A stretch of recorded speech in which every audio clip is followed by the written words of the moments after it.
আসসালামু আলাইকুম সুপ্রিয় দর্শক, এনটিভির ইউরোপ নিউজে আপনাদের সবাইকে শুভেচ্ছা সহ আমন্ত্রণ। সাথে রয়েছে স্বপন হক। সংবাদের শুরুতেই জানিয়ে দেব শিরোনাম। ব্রেক্সিটের পর ইইউ নাগরিকদের ব্রিটেনে বসবাস চালিয়ে যাওয়ার আবেদনের ৬৫ পাউন্ড ফি বাতিল করেছেন ব্রিটিশ প্রধানমন্ত্রী থেরেসা মে। ব্রেক্সিটের পর যুক্তরাজ্যের সঙ্গে বাণিজ্য চুক্তিতে স্বাক্ষর করার জন্য প্রস্তুত ও আগ্রহী বলে জানিয়েছেন নিউজিল্যান্ডের প্রধানমন্ত্রী। এবং মন্ত্রিপরিষদের প্রথম বৈঠকে মন্ত্রীদের সততা ও নিষ্ঠার সাথে দায়িত্ব পালনের নির্দেশ দিয়েছে প্রধানমন্ত্রী শেখ হাসিনা। দর্শক, শুনছিলেন সংবাদ শিরোনাম, এবারে জানিয়ে দেব বিস্তারিত সংবাদ। আর শুরুতেই থাকছে ব্রিটেন প্রসঙ্গ। ব্রেক্সিটের পর ইইউ নাগরিকদের ব্রিটেনে বসবাস চালিয়ে যাওয়ার আবেদনের জন্য নির্ধারিত ৬৫ পাউন্ড ফি বাতিল করেছেন ব্রিটিশ প্রধানমন্ত্রী থেরেসা মে। ব্রেক্সিটের পর কয়েক লক্ষ ইইউ নাগরিককে যুক্তরাজ্যে তাদের বসবাস অধিকার সুরক্ষিত করার জন্য আবেদন করতে হবে এবং এই আবেদনের জন্য যে ৬৫ পাউন্ড ফি দিতেন সেটি আর দেয়া লাগছে না তাদের। প্রধানমন্ত্রী তার ব্রেক্সিট চুক্তিটি ফিরে পেতে পার্লামেন্টে এমপিদের উদ্দেশ্যে দেয়া এক বিবৃতিতে এ ফি বাতিল করার ঘোষণা দিলেন। এছাড়াও তিনি বলেন, আইরিশ ব্যাকস্টপ সম্পর্কে নেতাদের উদ্বেগ নিয়ে নর্দার্ন আয়ারল্যান্ডের ডিইউপি এবং অন্যান্যদের সাথে তার আরও আলোচনা হবে। আলোচনার পর যে কোনো সমাধানে এসে তারপর তিনি সেটি নিয়ে ইইউর কাছে যাবেন। এদিকে থেরেসা মের ব্রেক্সিট প্ল্যান বি নিয়ে যুক্তরাজ্যের পার্লামেন্টে বিতর্ক এবং ভোট হবে ২৯শে জানুয়ারি। ইউরোপীয় ইউনিয়নের সঙ্গে মের করা ব্রেক্সিট চুক্তি পার্লামেন্টের ভোটাভুটিতে পাশ করতে না পারায় অচলাবস্থা নিরসনে প্রধানমন্ত্রী এখন জরুরি ভিত্তিতে ব্রেক্সিটের পথ খুঁজে পেতে এমপিদের সঙ্গে বৈঠক করেছেন। A number of members have made powerful representations about the anxieties facing EU citizens in the UK and UK citizens in the EU who are waiting to have their status confirmed. We have already committed to ensuring that EU citizens in the UK will be able to stay and to continue to access in-country benefits and services on broadly the same terms as now in both a deal and a no-deal scenario. Indeed, the next phase of testing of the scheme for EU nationals to confirm their status has launched today. And having listened to concerns from members and organisations like the 3 Million Group, I can confirm today that when we roll out the scheme in full on the 30th of March, the government will waive the application fee so that there is no financial barrier. So there is no financial barrier for any EU nationals who wish to stay. And anyone who has or will apply during the pilot phase will have their fee reimbursed. And more details about how this will work will be made available in due course. ব্রেক্সিটের পর যুক্তরাজ্যের সঙ্গে বাণিজ্য চুক্তিতে স্বাক্ষর করার জন্য প্রস্তুত ও আগ্রহী বলে জানিয়েছে নিউজিল্যান্ডের প্রধানমন্ত্রী। জাসিন্ডা আর্ডার্ন বলেন, যুক্তরাজ্য ইইউ ছেড়ে যাওয়ার পর একটি মুক্ত বাণিজ্য চুক্তি নিয়ে আলোচনা করা সত্যিকারের অগ্রাধিকার হবে। তিনি সুইজারল্যান্ডের দাভোসের বিশ্ব অর্থনৈতিক ফোরামে যাওয়ার আগে ব্রিটিশ প্রধানমন্ত্রী থেরেসা মের সঙ্গে দেখা করেছেন। নিউজিল্যান্ড জানিয়েছে ২০১৮ সালের সেপ্টেম্বরে তারা পণ্য ও পরিষেবাদি বাবদ যুক্তরাজ্য থেকে ১.৪১ বিলিয়ন পাউন্ড আমদানি করেছিল এবং বিপরীতের দিকে বাণিজ্য হয়েছিল ১.৫৪ বিলিয়ন পাউন্ড এবং অর্থ লেনদেনের এই পরিমাণটি ইইউর সাথে মোট বাণিজ্যের প্রায় ১/৩। এদিকে নিউজিল্যান্ডের ব্রাসেলসের সঙ্গে একটি মুক্ত বাণিজ্য চুক্তি নিয়ে আলোচনা করছে। দেশটির প্রধানমন্ত্রী মিসেস আর্ডার্ন জানিয়েছে, ইউরোপ সফরকালে তিনি আলোচনা চালিয়ে যাবেন। বিশ্বের অর্ধেক দরিদ্র জনগোষ্ঠীর সমপরিমাণ সম্পদ ২৬ ধনী ব্যক্তির হাতে রয়েছে। দাতব্য সংস্থা অক্সফাম আজ সোমবার একথা জানিয়েছে। এতে বলা হয়, ২০১৮ সালে বিশ্বব্যাপী ধনকুবেরদের প্রতিদিন সম্পদ বেড়েছে $২৫০ কোটি করে। এর বিপরীতে গত বছর ৩৮০ কোটি দরিদ্র লোকের সম্পদ ১১% কমেছে। বিস্তারিত দেখুন মোহাম্মদ মাসুদুজ্জামানের ডেস্ক রিপোর্টে। বিশ্বের অর্ধেক দরিদ্র জনগোষ্ঠীর সমপরিমাণ সম্পদ রয়েছে ২৬ ধনীর হাতে। দাতব্য সংস্থা অক্সফাম আজ সোমবার একথা বলেছে। বিরাট এই ব্যবধান কমিয়ে আনতে সংস্থাটি করের পরিমাণ বাড়াতে সরকারগুলোর প্রতি আহ্বান জানিয়েছে। দাভোসে অনুষ্ঠেয় বিশ্ব অর্থনৈতিক ফোরামের সম্মেলনের প্রাক্কালে দাতব্য সংস্থাটি এই প্রতিবেদন প্রকাশ করে। এতে বলা হয়, ২০১৮ সালে বিশ্বব্যাপী ধনকুবেরদের প্রতিদিন সম্পদ বেড়েছে $২৫০ কোটি করে। বিশ্বের সবচেয়ে ধনী ব্যক্তি আমাজনের সিইও জেফ বেজোসের সম্পদ গত বছর বেড়ে দাঁড়িয়েছে $১১,২০০ কোটি। এই পরিমাণ সম্পদ 10,50,00,000 জন অধ্যুষিত ইথিওপিয়ার স্বাস্থ্য বাজেটের সমান। এর বিপরীতে গত বছর 380 কোটি দরিদ্র লোকের সম্পদ 11% কমেছে। অক্সফাম বলেছে, ধনী ও দরিদ্রের মধ্যে সম্পদের এই ব্যাপক বৈষম্য দারিদ্র বিরোধী লড়াইকে গুরুত্বহীন করে তুলছে। এছাড়া অর্থনীতিকে করেছে ক্ষতিগ্রস্ত। অক্সফামের নির্বাহী পরিচালক উইনি বিয়ানিমা এক বিবৃতিতে বলেন, বিশ্বব্যাপী জনগণ ক্ষুব্ধ ও হতাশ। The richest people in the world, the most powerful people in the world, the political leaders of the world, take action to reduce extreme inequality because it is out of control. Oxfam সতর্ক করে বলেছে, একই সময়ে দেশে দেশে সরকার শিক্ষা ও স্বাস্থ্যের মতো সেবা খাতগুলোকে অর্থায়ন কমিয়ে এই বৈষম্যের আরও বিস্তার ঘটাচ্ছে। অক্সফামের প্রতিবেদনে আরও বলা হয়, অতি ধনী ব্যক্তি ও কর্পোরেশনগুলো কয়েক দশকে তাদের কর দেওয়ার পরিমাণ কমিয়েছে। Mohammad Masuduzzaman, NTV Europe news desk. দর্শক, এবারে জানিয়ে দেব বাংলাদেশ প্রসঙ্গ। মন্ত্রী পরিষদ সদস্যদের সততা ও নিষ্ঠার সাথে দায়িত্ব পালনের নির্দেশ দিয়েছে প্রধানমন্ত্রী শেখ হাসিনা। সকালে প্রধানমন্ত্রী শেখ হাসিনার সভাপতিত্বে তার কার্যালয়ে নতুন মন্ত্রী পরিষদের প্রথম বৈঠকে তিনি এ নির্দেশ দেন। আর মন্ত্রিসভায় এই বৈঠকে জাতীয় সংসদের উদ্বোধনী অনুষ্ঠানে রাষ্ট্রপতির ভাষণের খসড়া ছাড়াও 5টি আইন ও নবম সংবাদপত্র মজুরি বোর্ডের মন্ত্রিসভা কমিটি পুনর্গঠনের প্রস্তাব চূড়ান্ত অনুমোদন দেয়া হয়। আরও বিস্তারিত দেখুন রিপোর্টে। টানা তৃতীয় মেয়াদে সরকার গঠনের পর সোমবার সকালে প্রধানমন্ত্রীর কার্যালয়ে অনুষ্ঠিত হয় মন্ত্রিসভার প্রথম বৈঠক। সভার শুরুতেই প্রধানমন্ত্রীকে ফুল দিয়ে শুভেচ্ছা জানান উপস্থিত মন্ত্রী পরিষদ সদস্যরা। এ সময় আওয়ামী লীগের সাবেক সাধারণ সম্পাদক ও জনপ্রশাসন মন্ত্রী সৈয়দ আশরাফুল ইসলামের মৃত্যুতে শোক প্রস্তাব গ্রহণ করা হয়, যা পড়ে শোনান মন্ত্রী পরিষদ সচিব। পরে রাখা বক্তব্যে প্রধানমন্ত্রী শেখ হাসিনা সততা ও নিষ্ঠার সাথে দায়িত্ব পালন করতে নতুন মন্ত্রিসভার সদস্যদের নির্দেশ দেন। Sincerity of purpose and honesty of purpose, আমি মনে করি এই দুটি কথা অত্যন্ত গুরুত্বপূর্ণ এবং এই মন্ত্রিপরিষদ সবসময় এই কথাটি মনে রেখে যে কাজই করবেন নিষ্ঠার সাথে এবং সততার সাথে কাজ করবেন। প্রতিটি কাজ নিষ্ঠার সাথে করতে হবে, এই কথাটা মনে রাখতে হবে যে জনগণের প্রতি আমাদের দায়িত্ব রয়েছে, কর্তব্য রয়েছে, সেই কর্তব্য পালন করতে আমরা এখানে এসেছি। সরকারের কাছে জনগণের প্রত্যাশা পূরণ এবং নির্বাচনী ইশতেহার বাস্তবায়নে ঐক্যবদ্ধভাবে কাজ করতেও আহ্বান জানান সরকার প্রধান। যে অগ্রযাত্রা আমরা শুরু করেছি সেটা আমাদের এগিয়ে নিয়ে যেতে হবে। আমাদের পূর্বে যে মন্ত্রিসভা ছিল, আমরা যে কাজগুলি করতে পেরেছিলাম আমাদের বিগত সরকার আমলে, সেই কাজের অনেকগুলি ধারাবাহিকতা আমাদের বজায় রেখে চলতে হবে এবং দেশকে আমাদের এগিয়ে নিয়ে যেতে হবে মানুষের আকাঙ্ক্ষা অনুযায়ী।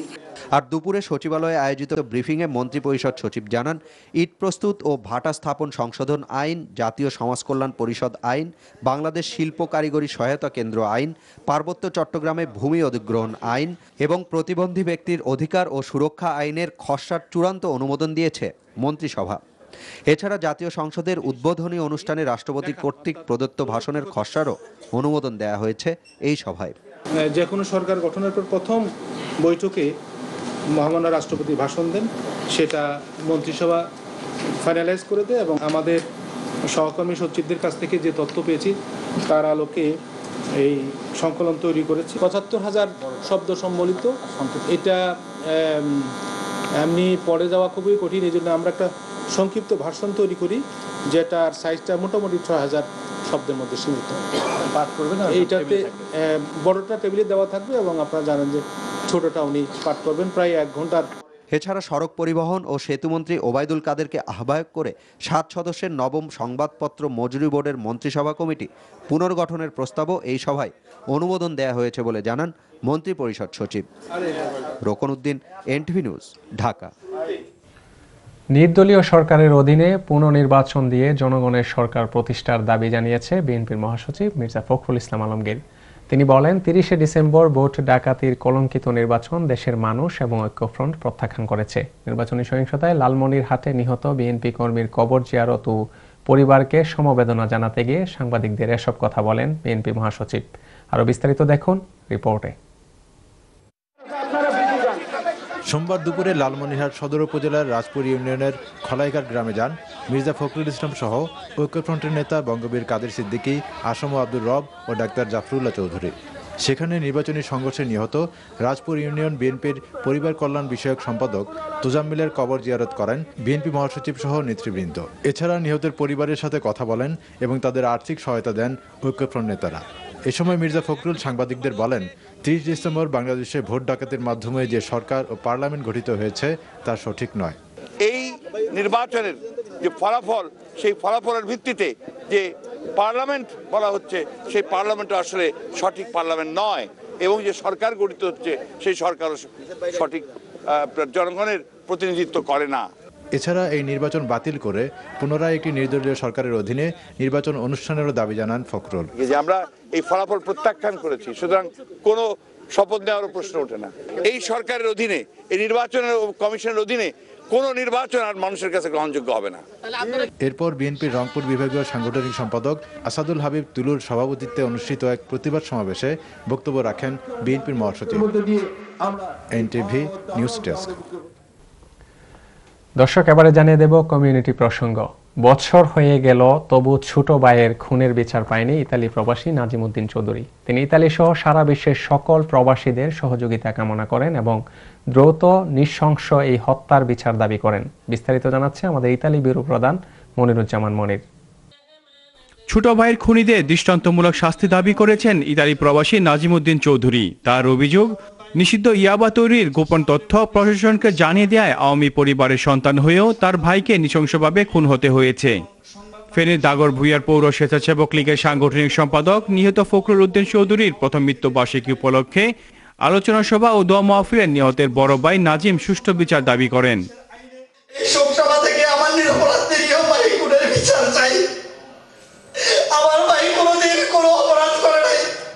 সভায় প্রধান অতিথির বক্তব্যে ইতালি আওয়ামী লীগের সাধারণ সম্পাদক হাসান ইকবাল বলেন, সন্ত্রাসীরা কখনো কোনো দলের হতে পারে না। বিশেষ করে প্রধানমন্ত্রী শেখ হাসিনা এই ক্ষেত্রে জিরো টলারেন্স ঘোষণা করেছেন। কিন্তু আমরা চাই আমাদের দেশের মানুষ শান্তিতে থাক, সুখে থাক। মাননীয় প্রধানমন্ত্রী কিন্তু নির্দেশ দিয়েছেন, মাদক, সন্ত্রাস, দুর্নীতি, রাহাজানির কোন রকম ছাড় দেওয়া হবে না। আমরা মাননীয় প্রধানমন্ত্রী যেখানে আসে আপনাকে নিয়ে আমরা দরকার হলে মাননীয় প্রধানমন্ত্রীর কাছে আমরা সময়কে উপস্থিত করব। আপনার এই বেদনার কথাগুলি তার সামনে তুলে ধরার জন্য বাংলাদেশে যে হত্যাকাণ্ড করেছে, যারা হত্যাকাণ্ডের সাথে জড়িত হয়েছে তাদের জন্য অতি সত্বর গ্রেপ্তার করে তাদের বিচার করা। এছাড়াও সাখাওয়াত হোসেনের পরিচালনায় বিশেষ অতিথি ইতালি যুবলীগের সাবেক প্রতিষ্ঠাতা সভাপতি আতিয়া রুসেল কিটন, রুম মহানগর আওয়ামী লীগের সভাপতি শেখ মামুন ও বাংকার ব্যবসায়ী সমিতির রুমের প্রধান উপদেষ্টা এমডি তারামিয়া বলেন, এই ধরনের মৃত্যু কখনোই কাম্য নয়। প্রবাসীদের পক্ষ থেকে এই নৃশংস হত্যাকাণ্ডের অভিযুক্তদের দ্রুত গ্রেপ্তারের দাবি করছি। সবাই আরও উপস্থিত ছিলেন ইতালি আওয়ামী লীগের দপ্তর সম্পাদক হাবিব মকদম, মহিলা আওয়ামী লীগের নেত্রী শামিমা পপি সহ ইতালি প্রবাসী Bangladeshi. Moniruzzaman Monir, NTV, Europe news, Rome, Italy.